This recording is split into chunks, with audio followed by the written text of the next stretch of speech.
Hello everyone. Today's video is a brief explanatory video about the pistil megasporangium formation, embryo sac formation, pollination, pollen pistil interaction, and double fertilization.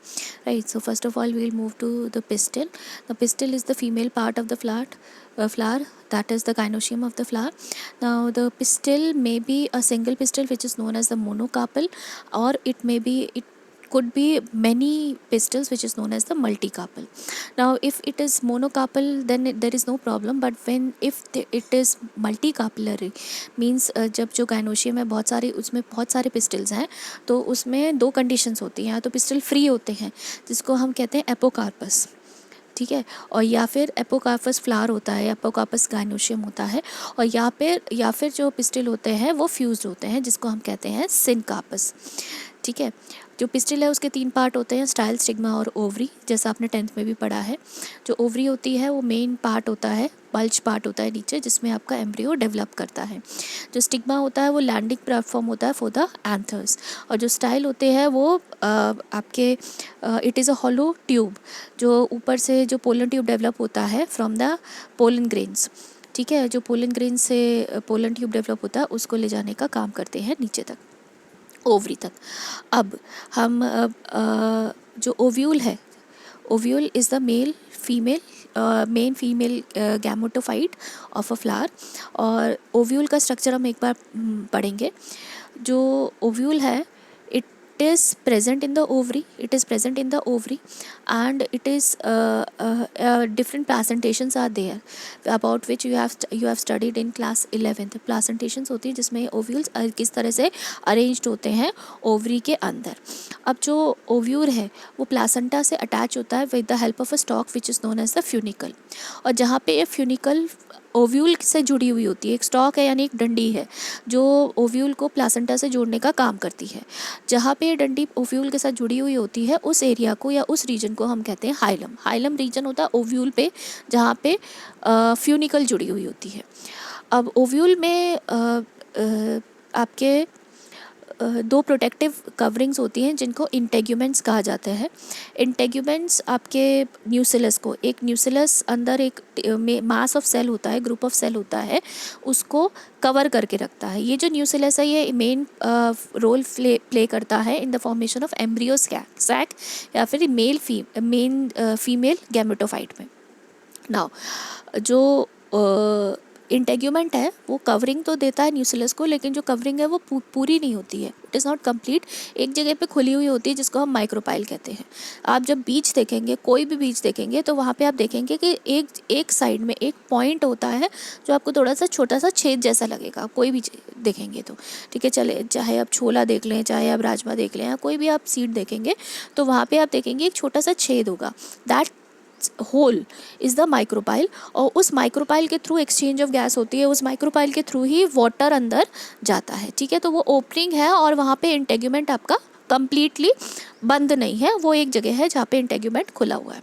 अब बात करते हैं न्यूसिलस की। Integument के अंदर आता है न्यूसिलस। आप ये अगर इस डायग्राम को ध्यान से देखेंगे तो ये आपका आउटर इंटेग्यूमेंट है, फिर इनर इंटेग्यूमेंट है। इनर इंटेग्यूमेंट थोड़ी सॉफ्ट होती है, बाहर की जो इंटेग्यूमेंट होती है 2 लेयर का बोला है, बाहर की जो होती है थोड़ी सी ठोस होती है, अंदर की थोड़ी सी सॉफ्ट होती है। उस अंदर वाली इंटेग्यूमेंट के अंदर आता है न्यूसिलस।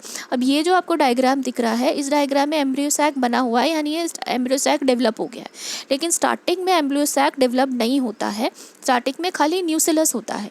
न्यूसिलस के जो सेल्स होते हैं, right, they are a very large amount of cells. तो जो सेल है वो डिवाइड करना शुरू करते हैं। न्यूसिलस में रिजर्व फूड भी होता है, उसमें से एक सेल बड़ा हो जाता है, राइट, और वो फिर बड़ा होके it forms the megaspore mother cell. अब ये जो मेगास्पोर मदर सेल है ये डिवाइड करता है, right. Megaspore mother cell it divides, it undergoes meiosis, और मियोसिस से इट फॉर्म्स 4 मेगास्पोर्स। जैसे माइक्रोस्पोर बने थे वहाँ पे जब आपने पोलन ग्रेन फॉर्मेशन पढ़ा था, तो माइक्रोस्पोर बने थे, माइक्रोस्पोर मदर सेल से 4 बने थे। इसी तरह से यहाँ पे 4 मेगास्पोर बनते हैं मेगास्पोर मदर सेल से। अब इनमें से खाली 1 मेगास्पोर फंक्शनल रहता है, जो 3 मेगास्पोर है वो डीजनरेट कर जाते हैं।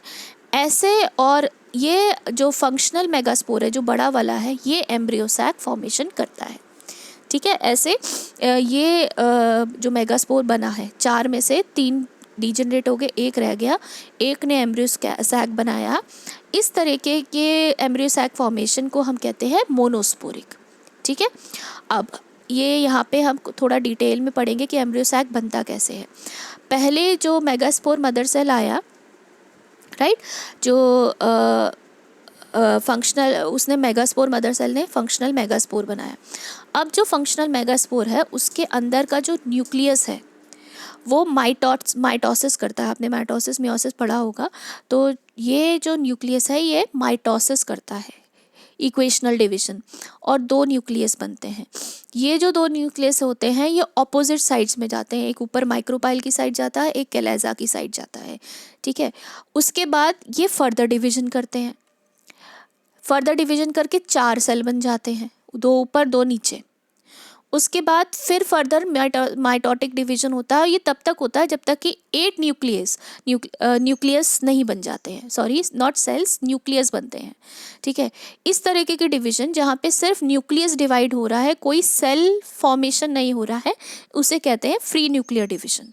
These are all free nuclear divisions, they are not followed by cell wall formation. जैसे ही 8 न्यूक्लियस बन जाते हैं, माइटोसिस होके सेल वॉल बननी शुरू हो जाती है। ठीक है, तो अब वो सेल वॉल कैसे बनती है, आपके ऊपर जो है 6 सेल्स के चारों तरफ सेल वॉल बनती है। ठीक है, और जो रिमेनिंग 2 न्यूक्लियाई है वो बीच में, जिनको हम पोलर न्यूक्लियाई कहते हैं, वो बीच में एक सेंट्रल सेल बनाते हैं। राइट, यानी कि आपके 3 सेल ऊपर की साइड बने, 3 सेल नीचे की साइड बने। ठीक है, और उसके बाद 2 न्यूक्लियस बीच में आ गए, उसका 1 सेल बना, तो टोटल कितने सेल बन गए, 7 सेल्स बन गए। न्यूक्लियस कितने हैं, 8 न्यूक्लियस हैं। आप अगर इसको ध्यान से देखें, इस डायग्राम को, 3 सेल ऊपर बने, कैलेजा की साइड बने, 3 सेल माइक्रोपाइलर एंड पे बनते हैं। ठीक है, 3 न्यूक्लियस है, 3 सेल बन गए, ऊपर 3 न्यूक्लियस है, 3 सेल बन गए। अब बचते हैं, क्योंकि 8 न्यूक्लियस की स्टेज होती है, तो उसमें से 6 के तो सेल बन गए, 6 सेल बन गए। जो 2 न्यूक्लियस बचते हैं वो बीच में रह जाते हैं, उनको पोलर न्यूक्लियाई कहा जाता है। उनके चारों तरफ एक बड़ा सेल बनता है, 1 सेल बनता है, यानी 1 सेल में 2 न्यूक्लियस होते हैं। ठीक है, इसको हम सेंट्रल सेल कहते हैं। और ये जो न्यूक्लियस होते हैं इनको पोलर न्यूक्लियाई कहते हैं। तो 8 तो न्यूक्लियस हो जाते हैं और 7 सेल हो जाते हैं। This is known as the 8 nucleate and 7 celled stage of the embryo sac. तो ये एंटायर एम्ब्रियो सैक डेवलप होता है। जो आपकी माइक्रोपाइल की साइड होते हैं उसको हम एग एपरेटस कहते हैं। ये जो आपका माइक्रोपाइल की साइड है इसको एग एपरेटस कहा जाता है। ये एग एपरेटस में 2 सिनर्जिड्स होते हैं, ये नाम है इन सेल्स के। 2 सिनर्जिड्स होते हैं और एक एग सेल होता है। ठीक है, सिनर्जिड्स का काम क्या होता है, सिनर्जिड्स मेल गैमेट आता है, मेल गैमेट माइक्रोपाइल के थ्रू ही एंटर करता है। जो आपका पोलन ट्यूब आता है ना पोलन ग्रेन से, वो माइक्रोपाइल के थ्रू ही एंटर करता है। तो वो सिनर्जिड्स का जो साइटोप्लाज्म या जो फ्लूइड होता है उसमें मेल गैमेट छोड़ दिए जाते हैं, वहाँ से वो ट्रैवल करते हैं और एग सेल के साथ मेल गैमेट फ्यूज़ करता है। ठीक है, तो सिनर्जिड का काम ये है कि वो आपके जो मेल गैमेट है उसको एग सेल तक ले जाता है। कैलेजा जो है, कैलेजल एंड पे एंटीपोडल सेल्स बनते हैं। ठीक है, कैलेजा की साइड जो बनते हैं they are known as the antipodal cells. Right, now this was the entire structure of the embryo sac. Embryo sac बाद में डेवलप होता है, जब मेगास्पोर मदर सेल बनता है उसके बाद आपका मेगास्पोर मदर सेल डिवाइड करता है, मेगास्पोर मदर सेल डिवाइड करके मेगास्पोर बनाता है, और उसके बाद फिर ये डिवीजन करके आपका माइटोसिस मियोसिस करके फिर ये न्यूक्लिएट और 7 सेल स्टेज बनाते हैं। अब इसमें जो फंक्शन आता है, जैसे आपका एंटीपोडल सेल्स जो होते हैं, इसमें न्यूट्रिशन प्रेजेंट होता है, ये एम्ब्रियो सैक को नरिश करते हैं। जो अंदर आपका एंडोस्पर्म बनेगा उसमें जो नरिशमेंट जाना है, जो आपका जाइगोट बनेगा उसमें जो नरिशमेंट जाना है, उस सब वो सारा जो काम होता है वो आपका एंटीपोडल सेल करते हैं। और जो सिनर्जिड सेल्स हैं जो पोलन ट्यूब को गाइड करते हैं, ठीक है, जो सिनर्जिड सेल्स हैं वो क्या करते हैं, गाइडेंस करते हैं। जो मेल गैमेट है वो रिलीज होता है सिनर्जिड के साइटोप्लाज्म में और वहाँ से फिर वो एग सेल में जाता है और फर्टिलाइजेशन होता है, ठीक है। उसके बाद बात करते हैं हम जो आपका ये जो सेंट्रल सेल है,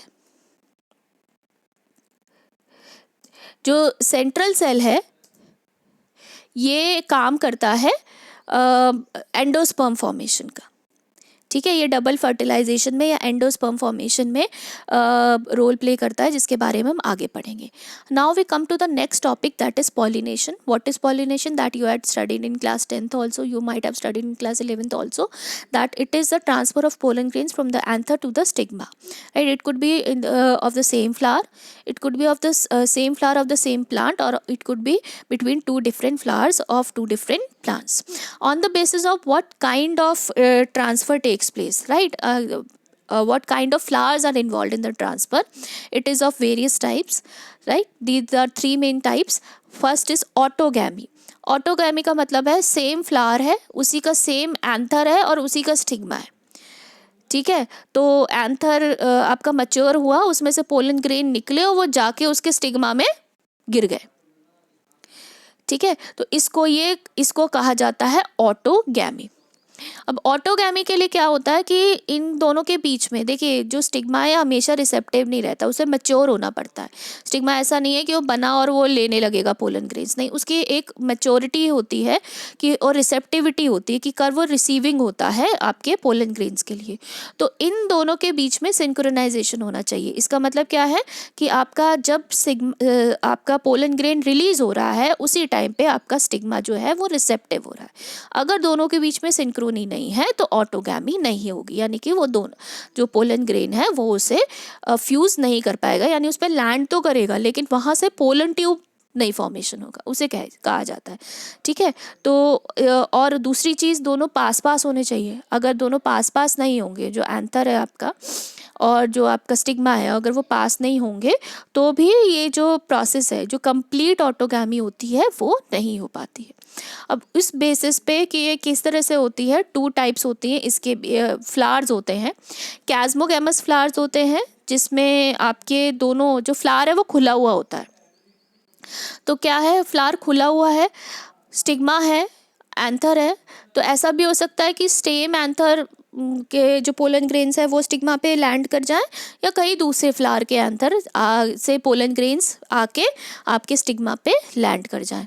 तो ऐसे फ्लावर्स को कैस्मोगैमस फ्लावर्स कहा जाता है। There could be autogamy, right, पर कंप्लीट नहीं होती। दूसरे होते हैं क्लिस्टोगैमस फ्लावर्स। जो क्लिस्टोगैमस फ्लावर्स होते हैं वो खुलते नहीं हैं, वो बंद रहते हैं। तो जब वो बंद रहते हैं तो बाहर से तो किसी पोलन ग्रेन के आने का कोई चांस ही नहीं होता। तो जो भी फर्टिलाइजेशन होता है वो अपने खुद के अंदर, जो अंदर ही स्टिग्मा है, अंदर ही आपका एंथर है, वहीं से फर्टिलाइजेशन होता है, राइट। दूसरी जो वैरायटी है दैट इज गिटनोगैमी की। गिटनोगैमी में क्या होता है, जो ट्रांसफ़र होगा पोलन ग्रेन का एंथर से स्टिग्मा की तरफ of the flower of the same plant, ठीक है।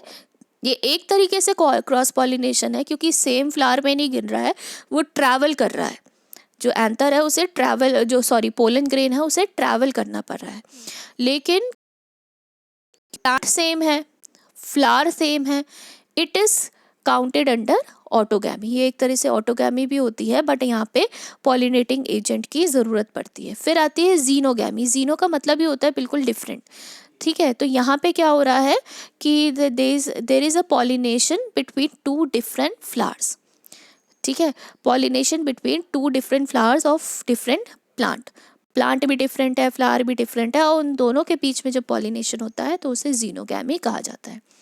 अब फिर बात करते हैं कि पॉलिनेशन होता कैसे है। तो इसके लिए आपको एजेंट्स चाहिए। Agents of pollination are there.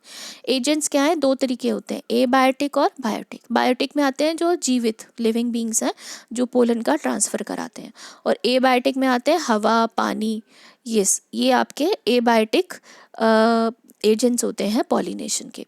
इसके बारे में आपने पहले भी पढ़ रखा है कि how pollination occurs through wind. Wind के थ्रू उसके लिए क्या आपकी रिक्वायरमेंट होती है, जो पोलन्स होते हैं वो बहुत हल्के होने चाहिए, ठीक है। जो अगर विंड के साथ सबसे कॉमनली पॉलिनेशन होता है तो उसके लिए जो बहुत लाइट होने चाहिए पोलन ग्रेन्स, स्टिकी बिल्कुल नहीं होने चाहिए कि वो चिपके रह जाएं, कहीं कहीं जाके चिपक जाए। बहुत आराम से ऐसा होना चाहिए कि बहुत आराम से वो विंड के थ्रू या एयर के थ्रू आपके ट्रैवल कर सकें, ठीक है। बहुत सारे इसके लिए विंड के थ्रू पॉलिनेशन होता है तो उसके लिए चाहिए कि जो पोलन्स हैं वो लार्ज अमाउंट में बने, ठीक है। पोलन ग्रेन्स जो बने वो लार्ज अमाउंट में बने। और उसके अलावा पॉलिनेशन वाटर से होता है। वाटर से पॉलिनेशन बहुत कॉमन नहीं है, बहुत कम वैरायटीज़ में वाटर से पॉलिनेशन होता है। वाटर से पॉलिनेशन उन केसेस में होता है या तो प्लांट सबमर्ज्ड है, बिल्कुल बिल्कुल सबमर्ज प्लांट है, आपका ब्रायोफाइट्स है, टेरिडोफाइट्स है, इनमें जो पॉलिनेशन है यानी जो मेल गैमेट है वो पानी में जाता है और पानी के थ्रू ही वो ट्रैवल करके आपके फीमेल गैमेट तक या फीमेल पार्ट तक पहुंचता है। तो जनरली ये आपके सबमर्ज प्लांट्स में होता है। जैसे आप वैलिसनेरी और हाइड्रोला का यहाँ पे एग्जांपल दिया है, फ्रेश वाटर में ग्रो करते हैं।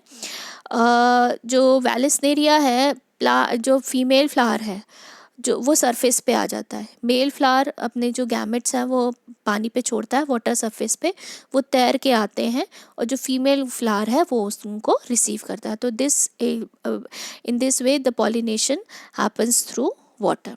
इसके अलावा जो बायोटिक फैक्टर्स हैं उसमें आते हैं इंसेक्ट्स हैं, बीज हैं, ठीक है, फ्लाइज हैं, मॉथ्स हैं, बर्ड्स हैं, एंट हैं, वो सब जो फ्लावर्स को विजिट करते हैं, ठीक है। ये सारे जितने भी बायोटिक फैक्टर्स हैं जो फ्लावर्स को विजिट करते हैं, तो ये क्या करते हैं, वो नेक्टर लेने के लिए जाते हैं या फिर वो अंडे देने के लिए जाते हैं।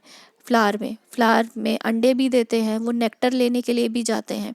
तो इस केस में वो जाएंगे और क्योंकि उनके बॉडी पे आपका पोलन गिर जाएगा, then they visit the other flower, वहाँ पे वो झाड़ते हैं, because they have this habit of rubbing their body again and again. तो वहाँ से वो झाड़ देते हैं आपका पोलन और वो स्टिग्मा पे लैंड कर जाता है। जो now here it is given the characteristic कि जो इंसेक्ट पॉलिनेटेड फ्लावर्स हैं वो बड़े होते हैं, कलरफुल होते हैं, फ्रेगनेंट होते हैं, और नेक्टर यानी कि जो रस होता है जो वो लेते हैं उसमें बहुत रिच होते हैं।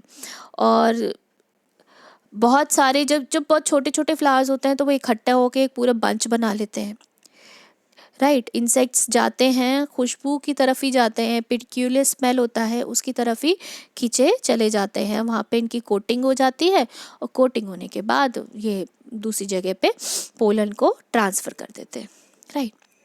अब इस केस में देखिए क्या होता है कि जो प्लांट्स हैं, मोस्टली जो प्लांट्स हैं, फ्लावरिंग प्लांट्स हैं, वो हर्माफ्रोडाइट होते हैं। हर्माफ्रोडाइट का मतलब क्या होता है कि उसमें दोनों होते हैं, मेल और फीमेल दोनों होते हैं। तो इस क्या होगा, जनरली क्या होता है कि खुद का पोलन जो है वो खुद के ही स्टिग्मा पे लैंड कर जाता है, और देयर इज़ इन ब्रीडिंग यानी सेल्फ ब्रीडिंग हो जाती है। अब ये सेल्फ पॉलिनेशन की वजह से वेरिएशन नहीं आ पाता है। आपने वेरिएशन पढ़ा है कि वेरिएशन क्या होता है, वैरायटी आती है, डीएनए में थोड़ा चेंज आता है। अब उसका डीएनए सेम ही है, सेम फ्लावर है तो वो डीएनए भी सेम ही है। अब इधर से उधर जब ट्रांसफ़र हो रहा है तो कोई वेरिएशन नहीं आ रहा है। अब जब कोई वेरिएशन नहीं आता है उसकी वजह से क्या होगा कि कुछ दिन बाद उसकी जो सर्वाइवल कैपेसिटी है वो कम हो जाती है। इसी को हम कहते हैं इनब्रीडिंग डिप्रेशन। तो इनब्रीडिंग डिप्रेशन क्या होता है कि जब बहुत ज़्यादा इनब्रीडिंग यानी सेम जीनोटाइप में जब ब्रीडिंग होती है तो उस वजह से सर्वाइविंग कैपेसिटी कम हो जाती है, उसको हम इनब्रीडिंग डिप्रेशन कहते हैं, right. It is the reduced biological fitness in a given population. As a result of inbreeding relative. तो इसीलिए अब जो फार्मर्स हैं वो इस चीज़ को अवॉइड करने के लिए बहुत सारे टेक्निक्स लगाते हैं, जिनके बारे में ये बहुत सारे प्रिवेंटिव मेजर्स होते हैं जिनके बारे में ये इसमें यहाँ पे लिखा हुआ है कि कैसे कैसे ये इसको सेल्फ पॉलिनेशन को अवॉइड करते हैं ताकि आपके सेल्फ पॉलिनेशन ना हो और इनब्रीडिंग डिप्रेशन ना हो। Pollen pistil interaction, pollen pistil interaction का मतलब है कि जो आपका पोलन है वो पिस्टिल आपके जाके गिरा है, पिस्टिल पे स्टिग्मा पे जाके अटैच हुआ है, तो उनके बीच में इंटरैक्शन। मैंने बताया आपका स्टिग्मा रिसीविंग होता है, ठीक है, स्टिग्मा को रिसीव करना होता है। अब हर तरीके का पोलन स्टिग्मा पे जाएगा, right? So there is this conversation which happens, a chemical conversation which happens between the pollen and the stigma. उसके बेसिस पे ही स्टिग्मा डिसाइड करता है कि किस पोलन के पोलन ट्यूब को वो ग्रो होने देगा और किस पोलन के पोलन ट्यूब को वो ग्रो नहीं होने देगा, राइट? अगर कोई गलत वैरायटी है, जो वैरायटी उसके साथ मैच ही नहीं करती है, ठीक है, अगर उसका पोलन आ गया तो वो स्टिग्मा उस पोलन के पोलन ट्यूब को ग्रो नहीं होने देता है। और अगर आपका पोलन ऐसा आ गया जो कंपैटिबल है तो उस केस में उसका पोलन ट्यूब ग्रो हो जाएगा, ठीक है। तो इस चीज़ को हम पोलन पिस्टिल इंटरैक्शन कहते हैं। इस पे वर्क हो रहा है कि कैसे इंटरैक्शन होता है। तो साइंटिस्ट ने पता करा है कि केमिकल्स कुछ ऐसे पोलन्स में होते हैं, स्टिग्मा में होते हैं, वो कुछ कंपैटिबल होते हैं, तब जाके आपका पोलन ट्यूब ग्रो करता है, ठीक है। अब इसके बाद जब ये आपका पोलन रिसीव हो जाता है, यानी कि अब ये कंपैटिबल है, अब अगर स्टिग्मा ये कह देता है कि कंपैटिबल है तो पोलन ट्यूब निकलता है, ठीक है। आपने पोलन ग्रेन के फॉर्मेशन में पढ़ा था कि it is released in the 2 cell stage, right, either in the 2 cell और इन द 3 सेल स्टेज। अगर ये 2 सेल स्टेज में निकलता है, पोलन ग्रेन रिलीज हुआ है, तो पोलन ट्यूब फॉर्मेशन में वहाँ से ये 3 सेल बन जाएगा, वो 2 सेल से 3 सेल बन जाएंगे। अगर ये 3 सेल स्टेज में रिलीज हुआ है तो कोई प्रॉब्लम ही नहीं है, तो उसमें से 2 मेल गैमेट कैरी होते हैं। अगर ये 2 सेल स्टेज में होता है तो जो आपका जनरेटिव सेल होता है, एक वेजिटेटिव और एक जनरेटिव सेल होता है ना, तो जो वेजिटेटिव सेल है वो डिवाइड करता है 2 मेल गैमेट्स में। और अगर ये 3 सेल स्टेज में, यानी 2 male gametes and 1 vegetative cell की फॉर्म में ही रिलीज हुआ है, then there is no problem in that, right. उसके बाद ये जाता है, पोलन ट्यूब ग्रो करता है, पोलन ट्यूब माइक्रोपाइले एंड से अंदर पहुंचता है और male gametes are released in the synergids, ठीक है। सिनर्जिड में मेल गैमेट रिलीज होते हैं। जो मेल गैमेट है वो वहाँ से एंटर करते हैं सिनर्जिड्स के थ्रू जाके। एक मेल गैमेट आपके जो एग सेल है उसके साथ फ्यूज़ करता है। 1 male gamete fuses with the egg cell and zygote is formed. The other male gamete वो पोलर न्यूक्लियाई की साइड जाता है, जो बीच में सेंट्रल सेल बना था ना, सेंट्रल सेल में 2 न्यूक्लियाई थे, उनके पास जाता है और वहाँ फ्यूजन कर देता है, ठीक है। इसे ट्रिपल फ्यूजन कहते हैं। और ये जो बनता है that is primary endosperm nucleus, ये एंडोस्पर्म बनाता है, राइट। तो 3 न्यूक्लियेट स्टेज होती है, 3 हैप्लॉइड न्यूक्लियाई होते हैं, ट्रिपल फ्यूजन कहा जाता है, और यहीं से एंडोस्पर्म का फॉर्मेशन होता है। अब क्योंकि यहाँ पे 2 तरीके की फर्टिलाइजेशन हो रही है, पहली फर्टिलाइजेशन में तो जाइगोट बन रहा है, एक मेल गैमेट, दूसरा मेल गैमेट पोलर न्यूक्लियाई के साथ फ्यूज कर रहा है और वहाँ पे एंडोस्पर्म बन रहा है, इसलिए इसको डबल फर्टिलाइजेशन कहा जाता है, राइट।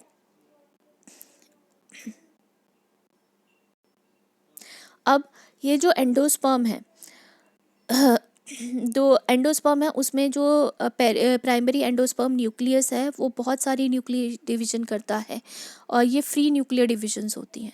तो बहुत सारे न्यूक्लियस बन जाते हैं और इनको फ्री न्यूक्लियर एंडोस्पर्म कहते हैं। तो कुछ तो फ्री न्यूक्लियर एंडोस्पर्म फॉर्म में ही रहते हैं, कुछ जो फ्री न्यूक्लियर एंडोस्पर्म के बाद में सेल फॉर्मेशन होती है, तो सेल वॉल फॉर्मेशन होती है और जो एंडोस्पर्म है वो सेलुलर हो जाता है, ठीक है। जो जैसे अब इसमें जो एग्जाम्पल दिया है कोकोनट वाटर का, जो कोकोनट वाटर में जो पानी है वो फ्री न्यूक्लियर एंडोस्पर्म है, और जो अंदर का सफ़ेद भाग जो है that is the cellular endosperm, ठीक है। अब ये जो एंडोस्पर्म है ये या तो पूरी तरह से, क्योंकि अंदर endosperm contains nutrition for the growing embryo, इसमें पूरा न्यूट्रिशन होता है, तो either it is completely consume, जिस टाइम वो एम्ब्रियो पूरा ग्रो होता है, बनता है अंदर, उस टाइम पे ये पूरी तरह से यूज़ हो जाता है, राइट, और या फिर ये रह जाता है। कुछ केसेस में ये आपका एंडोस्पर्म पूरी तरह से कंज्यूम नहीं हो पाता है और रह जाता है, राइट। सो आज के लिए इतना ही। नेक्स्ट हम वीडियो में एम्ब्रियो के बारे में और आगे सीड के बारे में थोड़ा सा ब्रीफ डिस्कशन करेंगे। Thank you.